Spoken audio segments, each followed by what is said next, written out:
So hello guys, কেমন আছো সবাই? আশা করি সবাই সাঁটা ভাঙা ভালো আছো, আর আমিও ভালো আছি।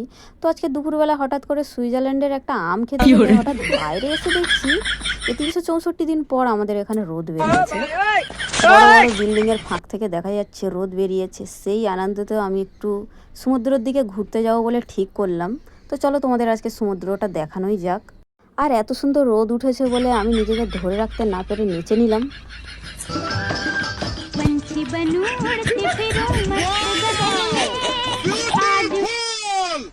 তো নাচতে নাচতে চলে যাচ্ছি সমুদ্রের পাড়ের দিকে। তো তোমরা দেখতে থাকো সমুদ্র, কারণ তোমরা তো কোনো দিন দেখোনি, ঠিক আছে? তো ট্রেনে বাসে অনেক জার্নি করার পর অবশেষে চলে এলাম সমুদ্রের পাশে। এই যে দেখতে পাচ্ছ, এটা হচ্ছে আমাদের সমুদ্র।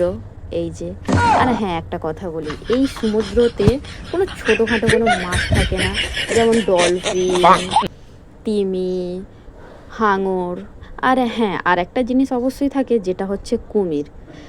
কোনো দিন সময় পেলে অবশ্যই তোমাদেরকে দেখাবো। তোমরা যদি দেখতে চাও অবশ্যই কমেন্ট করে আমাকে জানাবে।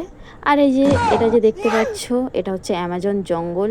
এই যে আমাদের সমুদ্রের ওপারেই যেটা, ওটা অ্যামাজন জঙ্গল। ওই জঙ্গলে অ্যানাকন্ডা, ডাইনোসর, সিংহ টিংহ এইসবই থাকে।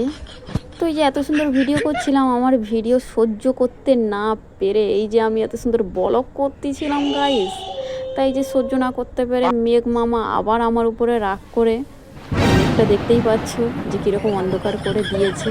তো ঠিক আছে, আমার ভিডিও তোমরা দেখতে থাকো। আর এখনকার মতো টাটা। আর সবাই ভালো থাকবে, সুস্থ থাকবে। আর প্লিজ গাইস, আমার ভিডিওতে লাইক করে দিও।